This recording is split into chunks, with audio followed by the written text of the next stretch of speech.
Assalamualaikum warahmatullahi wabarakatuh. Jumpa lagi dengan saya Agung Septiawan. Oke, pada kesempatan kali ini saya akan memberikan sebuah video tutorial mengenai bagaimana cara kita memilih sebuah server untuk ujian online. Nah, pentingnya dalam memilih sebuah server itu adalah demi ketika akan diadakannya ujian online itu akan sukses tanpa ada halangan. Ketika banyak user aktif secara bersamaan, biasanya server online yang kita punyai itu akan ada dampak yang cukup signifikan jika kita memilih server yang asal-asalan ya. Jadi caranya adalah kita bisa gunakan, yaitu kita akan coba lihat dulu. Ini adalah penyedia hosting yang saya miliki dari Nusantara Host. Ini terdapat beberapa pilihan, yaitu ada VPS, Dedicated Server, ada e-learning, ada hosting. Nah, biasanya ketika kita memilih sebuah paket hosting, kita bisa lihat biasanya kita pilih dari segi harganya. Nah, kalau kita cek yang 14.900 per bulan itu ada 600 MB. Ini masing-masing pilihan ini adalah untuk tidak direkomendasikan untuk sekolah. Artinya ketika sekolah hanya untuk sebatas informasi saja bisa kita gunakan beberapa paket ini. Tapi jika kita menggunakannya nanti untuk ujian online, itu kita pilih yang e-learning yang ini ya. Nah, bisa kita lihat ini adalah tampilan cPanel yang saya order sebelumnya.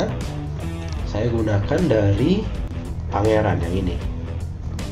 Kapasitasnya lumayan besar ya, unlimited domain, kemudian unlimited bandwidth dan sebagainya.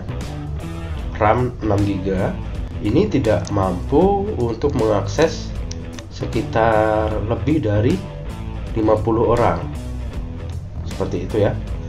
Jadi untuk segi Pangeran ini tidak direkomendasikan, karena bisa kita lihat di tampilan cPanelnya itu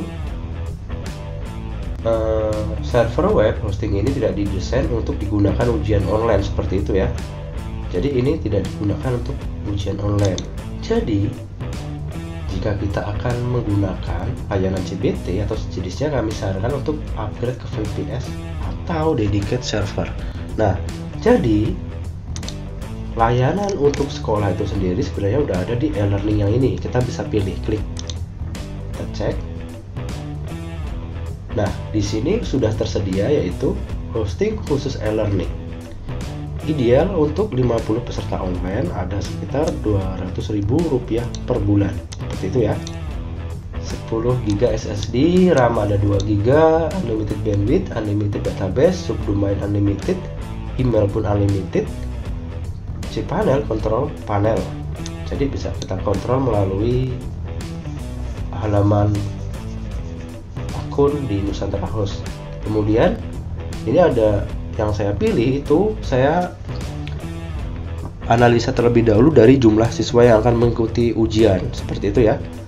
Ketika pada satu hari itu aktif sekitar 100 peserta online, saya gunakan yang Basic Air yang ini ya.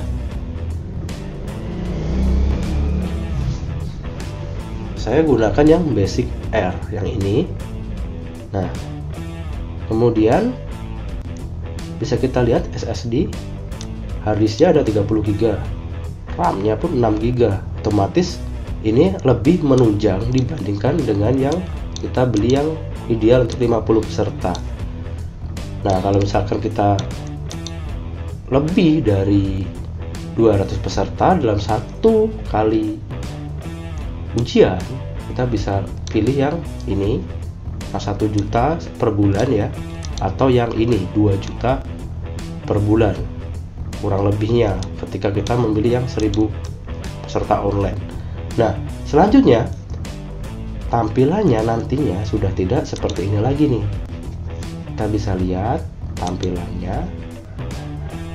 Kemudian kita coba cek di cPanelnya. tampilannya sudah bukan seperti ini lagi. Karena kita sudah update ke paket e-learning, jadi tampilan yang tadi seperti ini itu udah hilang. Artinya berarti ini sudah mumpuni untuk ujian online. Jadi seperti itu ya. Nah, seperti ini. Kita lihat kapasitasnya 30 GB. Bandwidth sudah terpakai sekitar 3 GB lebih. Kita bisa lihat dengan tampilan yang saya rekam ketika ujian kemarin. Bisa kita lihat ini ada hampir 90 peserta yang saya video dengan menggunakan HP kemarin ya. Nah, jadi kita harus memperhatikan ketika kita akan memilih sebuah server untuk ujian online, apakah sudah mumpuni atau belum server yang kita pilih. Jangan sampai ketika kita sudah melaksanakan ujian, nantinya kita ada problem atau masalah ketika peserta sudah aktif, tiba-tiba websitenya down, seperti itu. Jadi alangkah baiknya kita perhatikan server yang kita gunakan apakah sudah mumpuni atau belum. Jadi tentunya kalau kita mau menggunakan untuk dunia pendidikan, alangkah lebih baiknya kita pilih jenis dari hosting yang kita gunakan, tentunya kita pilih e-learning. Oke, sampai di sini saja tutorial mengenai kali ini, mengenai pembahasan pemilihan server untuk ujian online. Jika ada pertanyaan silahkan tinggalkan komentar. Jangan lupa like serta subscribe dan lonceng agar saya semakin termotivasi lagi dalam membuat konten-konten yang bermanfaat. Oke, saya akhiri, kurang lebihnya saya mohon maaf. Wassalamualaikum warahmatullahi wabarakatuh.